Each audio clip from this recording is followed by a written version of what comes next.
Nous voilà donc le jour d'après, au lendemain de cette nouvelle adresse à la nation américaine. Et le climat est pour le moins très loin d'être apaisé. Dans son discours d'une vingtaine de minutes, Trump n'a ni calmé les esprits ni rassuré les marchés. Sans aucune perspective claire de fin de conflit, les cours du pétrole sont repartis ce matin à la hausse. On attend de voir Wall Street à l'ouverture, mais on s'attend là aussi à du rouge, du négatif. Les cours qui flambent donc de nouveau et la situation dans le détroit d'Ormuz qui reste inchangée. Donald Trump a seulement pris ses distances avec le sujet. Ce n'est plus mon problème, dit-il, renvoyant ainsi la balle aux pays dépendants de ce passage stratégique. Le résumé des faits, tout de suite avec Alice Broga. Pour la première fois depuis un mois de guerre, Donald Trump se plie à l'exercice d'une allocution solennelle. Heure de grande écoute, ton plus sobre qu'à l'accoutumée, l'objectif est de rassurer les Américains alors que les prix du carburant flambent et que sa popularité dégringole. Au cours de ces 4 dernières semaines, nos forces armées ont remporté sur le champ de bataille des victoires rapides, décisives et écrasantes. Ce soir, la marine iranienne n'existe plus, l'armée de l'air est en ruine, les dirigeants pour la plupart, le régime terroriste qu'ils dirigeaient est désormais anéanti. Trump affirme que ses objectifs en Iran, qui n'ont cessé de varier ces dernières semaines, sont proches d'être remplis. Le changement de régime a bien eu lieu selon lui, qui parle d'un nouveau pouvoir iranien beaucoup plus raisonnable. Mais il reste vague sur le sort de l'uranium enrichi possédé par Téhéran. Et pas un mot sur un éventuel déploiement de troupes au sol qui serait très impopulaire aux États-Unis. Impatient de trouver une issue à ce conflit qui s'enlise, Trump évoque une fin des frappes dans 2 ou 3 semaines et menace les infrastructures civiles iraniennes. En l'absence d'accord, nous frapperons de plein fouet et probablement simultanément chacune de leurs centrales électriques. Quant au détroit d'Ormuz, il s'ouvrira de lui-même une fois le conflit terminé, selon Donald Trump. Bien loin des certitudes du président américain sur l'issue du conflit, l'Iran a accueilli ce discours par une salve de missiles tirés sur Israël, signe que le régime et ses capacités militaires sont encore loin d'être anéantis. Voilà, on est donc le jour d'après et on a envie de se dire, Bruno Darou, tout ça pour ça.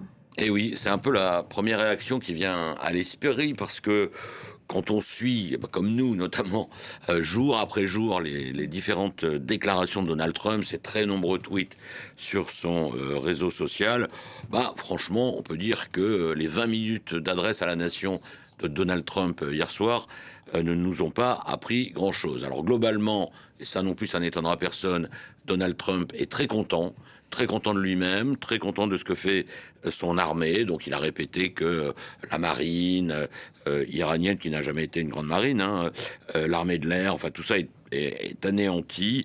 Il estime que les objectifs sont sur le point d'être atteints, y compris d'ailleurs le fait qu'il y a, selon lui, là aussi ça pose un peu question, un nouveau régime en Iran, puisqu'il estime en fait que tous les commandants canal historiques, si vous me passez l'expression, qui ont été éliminés par les forces américaines ou israéliennes, ont été remplacés par des gens qu'il appelle plus intelligents, plus raisonnables.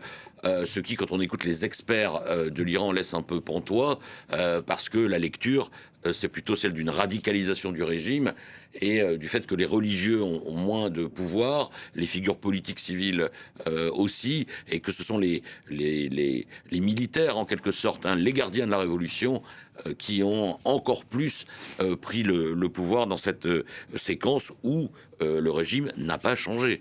Le régime a changé de figure, de tête, mais fondamentalement, le régime n'a pas changé.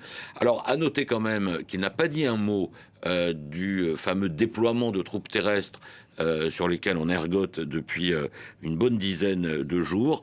Il a répété en revanche que la fin des opérations, ce serait dans 2 à 3 semaines.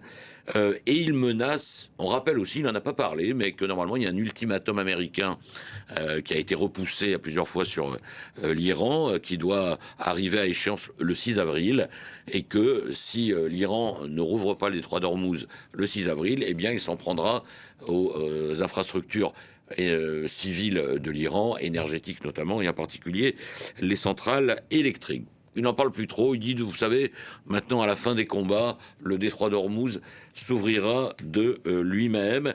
Et puis, ceux qui ont vraiment besoin de ce pétrole qui est situé dans le détroit d'Ormuz, qui n'est pas notre cas, qu'ils se débrouillent, et je reste poli, qu'ils se débrouillent comme ils peuvent. Alors, ce discours, il était fait essentiellement pour son opinion publique intérieure. Pourquoi ? Parce qu'on va le voir à l'écran, eh bien, les Américains sont de plus en plus sceptiques sur cette guerre en Iran. Vous voyez l'opinion des Américains qui approuvent ou désapprouvent le conflit, et vous voyez que entre février et mars, les chiffres de ceux qui désapprouvent augmentent considérablement. On en est à 66% de désapprobation, dont 43% qui désapprouvent fortement. Donc ça, c'est important. Et puis, on va le voir également apparaître à l'écran. Donc, il désapprouve l'action. Et, autre question, est-ce que vous pensez que Donald Trump a un plan clair pour gérer la situation en Iran ? C'est le nom qui l'emporte largement. Voilà, c'est là aussi le nom qui l'emporte largement et qui, là aussi, est en progression. Si vous ajoutez à cela la hausse du prix de l'essence aux États-Unis, tous les experts américains estiment que quand le gallon, c'est-à-dire 3,75 litres, je parle sous le contrôle d'Ali à peu près, quand le seuil de $4 est franchi, en général, politiquement, c'est très mauvais pour la prochaine élection. On y est presque là. On y est au $4, ouais. Donc, si vous prenez tous ces éléments, Donald Trump, il se dit, oulala, il y a les élections mi-novembre, il y a un peu le feu à la maison, donc je fais cette intervention. Mais franchement, on n'a rien appris de nouveau. Voilà, on n'a pas appris grand-chose. On a revu son mécontentement, en revanche, vis-à-vis de ses alliés de l'OTAN. Pas content du tout, Donald Trump. Pas content du tout, puis avec un mélange de cynisme et un peu de mercantilisme aussi, hein, parce qu'en gros, il n'est pas content parce qu'il estime, que ses alliés auraient dû venir aider les États-Unis à libérer le détroit d'Ormuz, mais que maintenant, ce sont eux qui vont devoir payer la facture. Ils vont devoir, comme je disais tout à l'heure, se débrouiller. Donc ça concerne les pays européens, les pays asiatiques. Et je vous propose d'écouter Donald Trump. And I say, Emmanuel, Et je lui dis, Emmanuel, j'aimerais bien avoir un peu d'aide dans le Golfe, même si nous battons tous les records en éliminant les méchants et en détruisant des missiles balistiques. J'aimerais bien avoir un peu d'aide si c'est possible. Tu pourrais envoyer des navires tout de suite ? Non, je ne peux pas faire ça, Donald. On pourra le faire une fois la guerre gagnée. J'ai dit non, je n'ai pas besoin d'aide une fois la guerre gagnée, Emmanuel. Beaucoup d'entre eux ont dit, on sera là, une fois la guerre terminée. Voilà, alors là, il s'en prend, mais on va y revenir tout à l'heure, plus particulièrement Emmanuel Macron, qui est un peu sa bête noire en ce moment. Mais enfin, vous voyez que ça concerne tous les alliés. Bon, là, il se moque en plus du président français, il imite un peu l'accent français d'Emmanuel Macron, mais le propos, c'est quand même, voilà, je leur ai demandé une petite aide, là, à tous ces alliés de l'OTAN, qu'on finance quand même, ce qui est vrai, factuellement, très majoritairement. Nous, on a toujours été là pour les aider. Là, on leur demande une petite aide. Il n'y a personne. Et donc, ça rejoint ce que disait Donald Trump sur l'OTAN, c'est-à-dire que, il a dit à nos confrères britanniques du Daily Telegraph, on pense très sérieusement à quitter l'OTAN. Marco Rubio a un peu enfoncé le clou en disant qu'après la fin de la guerre, eh bien, il faudrait sans doute réexaminer le lien des États-Unis avec cette alliance militaire. Bon, alors pas d'affolement quand même, sachant que surtout avec une administration comme celle de Donald Trump, elle ne perd pas de vue que l'OTAN, c'est aussi une source de revenus important pour les États-Unis, puisque la très grande majorité des membres de l'OTAN achètent leur équipement militaire aux Américains, et que Donald Trump ne peut pas se passer de cette manne. Mais en tout cas, une des conséquences de cette guerre au Moyen-Orient, ce sera peut-être une aggravation de la tension entre les États-Unis et notamment les pays européens.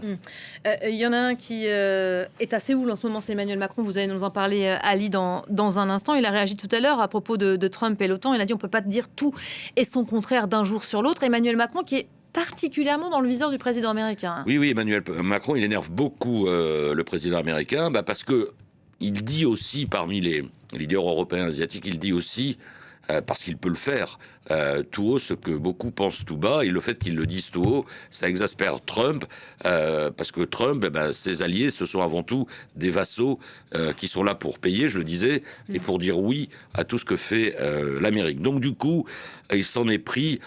Il a rappelé, en faisant un humour un peu graveleux, vous allez le voir, le fameux épisode de la gifle. On va écouter Donald Trump. Then I call up France, Macron, whose wife treats him extremely badly. And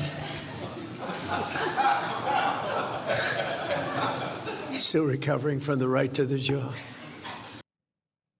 Voilà, réaction du président français en Corée du Sud. Il a été interrogé là-dessus, évidemment, Emmanuel Macron, qui préfère prendre de la hauteur, on l'écoute. Voilà, qui se place au-dessus de la mêlée, on l'aura compris. Il réagissait depuis la Corée du Sud, Séoul, où il a entamé... Non, mais on écoute Emmanuel Macron. On va l'écouter. Et donc les propos que j'ai pu entendre, auxquels vous faites référence, ne sont ni élégants ni à la hauteur. Voilà. Donc je ne vais pas y répondre, ça ne mérite pas de réponse. Ce qu'il faut faire, c'est agir pour la désescalade, pour un cessez-le-feu. Voilà, et vous voyez que Emmanuel Macron préfère prendre un peu de la hauteur. Il dit voilà, c'est pas élégant, c'est pas à la hauteur.